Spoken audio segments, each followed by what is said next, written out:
시청자 여러분 안녕하십니까. 명절 연휴는 어떻게 잘 보내셨는지 모르겠습니다. 오늘도 대선 특집 경기도의 선택 10회 방송 시작하도록 하겠습니다. 윤종아 기자 옆에 나와 있습니다. 안녕하세요. 네, 안녕하세요. 예, 어떻게 연휴는 잘 보내셨어요? 네, 코로나 방역 수칙 지키면서 비대면으로 보냈습니다. 하긴 또 뭐 코로나 확진자가 2만 명 넘었다고 하니까 각별하게 건강관리 유의하셔야 될 것 같습니다. 자, 이제 대선이 저희가 오늘 이제 연휴 끝나고 2월 3일에 방송을 하고 있는데 오늘 기준으로 해서 34일밖에 안 남았습니다. 이제 한 달 네. 정도밖에 남지 않았는데 설 연휴는 끝났고요. 연휴 기간에 이제 그 여론조사 결과들이 지금 속속 발표가 됐는데 설 민심이라고 할 수는 없을 겁니다. 그러니까 설 연휴 직전까지 조사가 됐던 게 연휴 기간에 발표가 됐던 거라서 일단은 이제 설 민심 전까지의 상황이겠거니 하고 생각을 하시면 될 것 같은데 결론적으로 말씀드리면 여전히 초박빙 판세다 이렇게 말씀을 드릴 수 있을 것 같습니다. 어떻습니까? 네, 더불어민주당 이재명 후보와 국민의힘 윤석열 후보 간의 오차범위 초박빙 승부가 설 연휴 기간에도 계속되고 있는데요. 예. 리얼미터가 오마이뉴스 의뢰로 지난달 23일부터 28일까지 엿새간 전국 유권자 3,047명을 대상으로 실시한 여론조사에서 윤석열 후보 40.2%, 이재명 후보 38.5%로 나타났습니다. 한국사회여론연구소 KSOI가 TBS 의뢰로 지난달 28일과 29일 이틀간 전국 유권자 1,000명을 대상으로 실시한 여론조사에서는 윤석열 후보 41.6%, 이재명 후보 37.9%를 기록했습니다. 예. 보다 자세한 사항은 중앙선거 여론조사심의위원회 홈페이지를 참조하면 됩니다. 예. 이 두 여론조사가 그러니까 설 연휴 첫날인 지난달 31일에 발표가 됐는데 종합해서 보면 두 조사 모두 윤석열 후보가 앞서고는 있습니다만 이게 이제 오차 범위 내라고 하는 것이고요. 그렇기 때문에 저희가 초박빙이다 이렇게 말씀을 드리고 있는데 더욱 주목할 만한 점은 이 두 조사 모두 이재명 후보는 오름세, 윤석열 후보는 내림세. 그래서 격차가 좁혀지고 있는 모양새. 요런 거라는 거예요, 지금. 네, 리얼미터 조사를 보면 전주 대비 윤석열 후보는 1.8%포인트 하락했고요. 네. 이재명 후보는 1.7%포인트 상승했습니다. 특히 일간 집계를 보면 윤석열 후보와 이재명 후보의 격차가 급격히 좁혀지다가 조사 마지막 날인 28일에는 이재명 후보가 오차범위 내에서 역전하는 결과가 나왔습니다. 예. KSOI 조사에서도 직전 조사보다 격차가 많이 좁혀졌습니다. 예. 그러니까 종합해서 보면 윤석열 후보는 1월 중순 이후에는 상당한 어떤 상승세를 나타냈고 그래서 앞서가는 모습을 보였는데 1월 말부터 이재명 후보 지지층이 이제 결집을 하면서 그 격차가 줄어들고 있다, 좁혀지고 있다 네. 이렇게 봐야 될 것 같네요. 네, 1월 한 달간 여론조사를 종합해보면 1월 초에는 이재명 후보가 오차범위 밖으로 차이를 벌리면서 앞서 나가는 조사들이 그렇죠. 많았습니다. 1월 초에는 그랬죠. 예, 또. 그렇죠. 네. 그러다가 1월 중순에는 윤석열 후보가 이준석 대표와 다시 화해하고 여성가족부 폐지 등 2대남의 표심을 자극했습니다. 그러면서 지지율이 급상승하면서 여론조사상에서도 역전에 성공했고요. 예. 이재명 후보는 지지율이 주춤하다가 1월 말에 다시금 반등에 성공했다. 이렇게 종합해 볼 수 있습니다. 예, 윤정아 기자도 지금 얘기를 했습니다만 1월 초만 해도 이재명 후보가 앞서다가 이 윤석열 후보가 이제 뒤처지는 상황이었는데 반등하게 된 계기, 그러니까 네. 지지율이 낮다가 다시 그럼 높게 치고 올라간 원동력은 무엇이냐? 따지고 보면 이 여론조사 결과의 어떤 추이를 보면 확실히 2대남의 네. 표들이 지지율이 그 당시에는 이재명 후보가 앞서갈 때는 상당히 분산이 됐었고 네. 어떤 경우에는 안철수 후보가 이대남 지지에서는 윤석열 후보보다 앞설 때가 있었단 말이죠. 네네네. 그런데 확실하게 윤석열 후보한테 좀 몰아주는 모양새가 네. 나타나면서 윤석열 후보의 지지율이 확실하게 상승세로 치고 나갔는데 이제 또 1월 말 되면서부터는 또 이재명 후보가 다시 또 격차를 좁히고 네. 있다. 예, 이렇게 말씀을 드릴 수 있을 것 같아요. 그래서 윤종화 기자가 저희 대선 특집 방송 1회 때부터 말씀드렸던 거 저희가 계속 말씀드립니다만 이대남의 표심이 어디로 가느냐 이게 중요하다. 그 다음에 두 번째 경기도의 표심이 어디로 갈 것이냐 이게 중요하다라고 말씀드렸는데 일단 이대남은 그렇고요. 경기도의 민심도 하여튼 좀 살펴는 봐야 되는데 뭐 지역 민심은 좀 나왔습니까? 어떻습니까? 일단 좀 다시 한번 좀 살펴보면요. 예. 1월 한 달간 여론조사를 보면은 두 후보 간의 지지율이 크게 출렁이는 모습을 보이는데요. 왔다 갔다 하네요. 예, 네. 지지율 변화의 가장 큰 축은 이대남을 중심으로 한 2030 표심의 변화가 크게 작용한 것이라 볼 수 있고요. 예. 여기서 2030이 MZ세대로 하나로 묶이기보다는 이대남과 이대녀 간의 표심의 변화가 확인되고 있습니다. 네. 또 20대와 30대도 여론조사 결과에 따라서는 가장 많이 지지하는 후보가 엇갈리고 있습니다. 예. 또 경기도의 표심을 보면 대체로 이재명 후보가 오차범위 내에서 윤석열 후보를 앞서는 모습을 보이고 있는데요. 네. 반면에 서울은 윤석열 후보의 우위가 확인되고 있고요.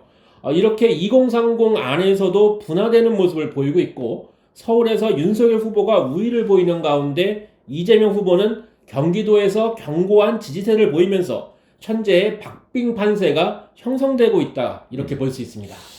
그러니까 2030 MZ세대 하나로 볼 게 아니라 네네. 20대 가운데서도 20대 남자, 20대 여자, 그러니까 이대남, 이대녀가 있는데 이 남자라고 해가지고 20대 남자가 확실히 윤석열 후보한테 지지를 많이 좀 하고 있는 상황이다. 이렇게 다시 한번 말씀드립니다. 그리고 예전 같으면은 서울을 이기는 후보가 대권을 잡는다 뭐 이런 네네. 얘기가 나왔었는데 윤종화 후보가 계속 후보래 윤종화 기자가 계속해서 말씀을 드리고 있습니다.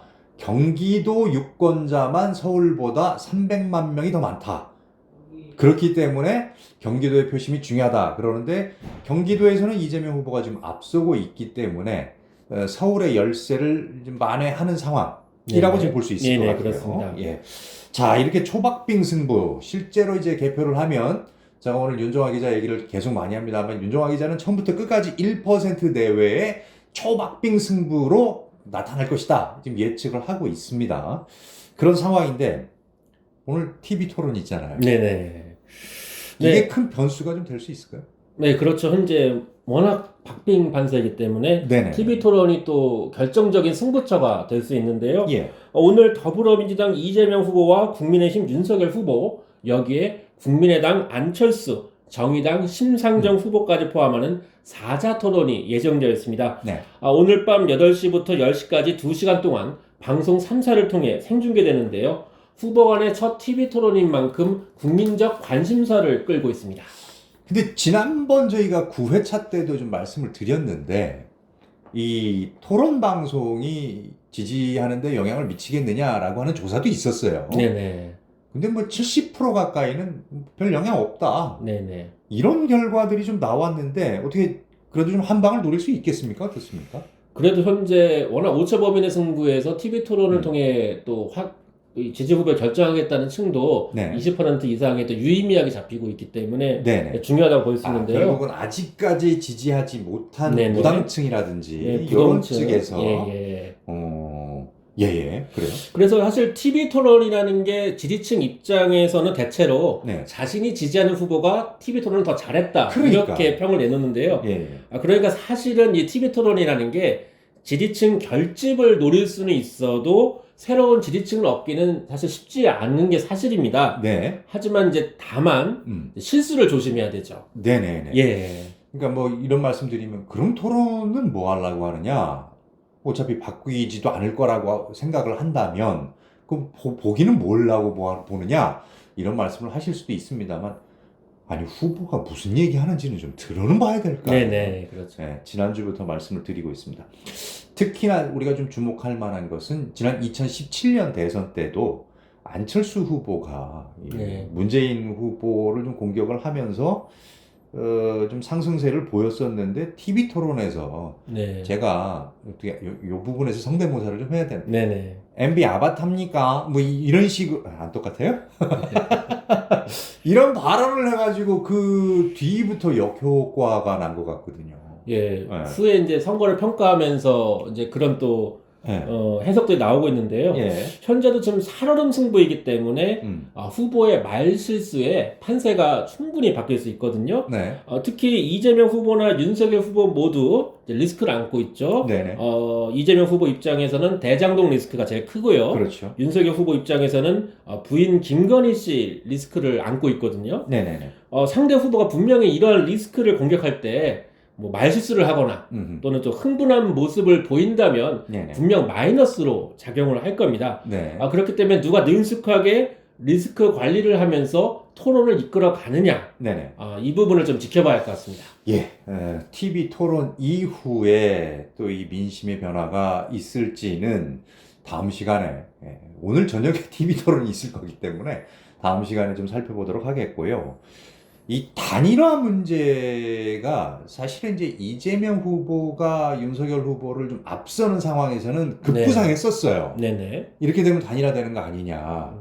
그리고 조사도 했었습니다. 실제로 여론조사에서 단일화를 하면 누가 돼야 될 것이냐, 뭐 이런 조사까지도 있었는데, 이거 지금 여전히 좀 살아있는 이슈 아니에요, 단일화? 그렇죠. 현재 초박빙 승부기 때문에 여전히 살아있는 이슈인데요. 예. 윤석열 후보와 안철수 후보 간의 보수 단일화가 이뤄질지 좀 주목되고 있는데요. 네. 지금 안철수 후보의 지지율을 보면은 대체로 1월 중순 이후에 15% 선까지 상승했다가 네. 현재는 좀 10% 초반대로 그러니까요. 상승세가 좀 꺾이는 모양새인데요. 예. 이렇다 보니까 이준석 국민의힘 대표를 중심으로 해서 자강론이 나오고 있습니다. 예. 안철수 후보 측도 단일화는 없다 이렇게 못을 받고 있는데요. 하지만 선거전이 무르익으면서 이재명, 윤석열 양강구도에 균열이 생긴다거나 또는 윤 후보 독자적으로는 승리할 수 없다는 당내 평가가 나온다면 보수 단일화 시나리오 급부상할 수 있다 이렇게 네. 좀 볼 수 있습니다. 결국 단일화는 이 윤석열 후보나 안철수 후보 지지율이 좀 비슷비슷할 때, 대동소이할 때 더 확실한 가능성이 있지 않을까 싶은데, 아직까지는 이 안철수 후보가 그러니까 한 15%, 20%까지는 좀 나와줘야 그래 더 강력하게 부상하는 거 아닌가요? 이 이슈가? 그렇죠. 또 안철수 후보가 어느 정도 15% 중반 정도의 지지율을 유지하거나 또는 그게 제1 시나리오라고 한다면 제2 시나리오는 윤석열 후보가 이재명 후보에게 여론조사상으로 계속 좀 격차 일정 부분의 4에서 5% 이상의 격차로 지는 것으로 좀 나온다고 한다면 안철수 후보의 현재 10% 지지율 아쉽거든요. 네네. 그렇기 때문에 그 상황에서도 충분히 단일화 논의가 시작될 수 있다. 이렇게 볼 수 있습니다. 뭐 야권 단일화 얘기가 나옵니다만 이게 뭐 여권 단일화라고 해야 되는지 이게 뭐 소폭 단일화라고 해야 되는지 약간 그런 뉘앙스를 받을 수 있는 일이 어제 있었어요. 네네. 이재명 후보하고 김동연 후보가 네네. 그 정책 토론회를 했단 말이죠. 네네. 예. 그러면서 이제 그 단일화 하려고 하는 거 아니야? 뭐 이런 얘기가 나오더란 말이죠. 네네. 예.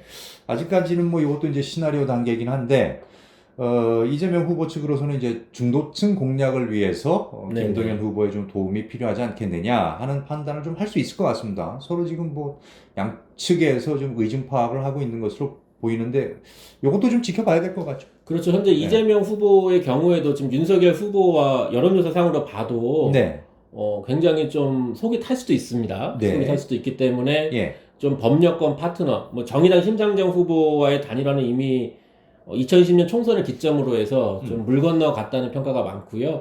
그렇다면 이제 새로운 물결 김동연 후보, 문재인 정부 첫 경제부총리 출신이기 때문에 이런 법여권 고리로 또 묶을 수 있거든요. 중도층의 한 표가 아쉬운 상황이기 때문에 언제든지 이 법여권 단일화 충분히 가능한 시나리오다 이렇게 볼 수 있습니다. 슬쩍 포지셔닝을 좀 하더라고요, 송영길 대표가. 네네. 윤석열 후보나 최재형 전 감사원장 같은 사람은 아니지 않느냐.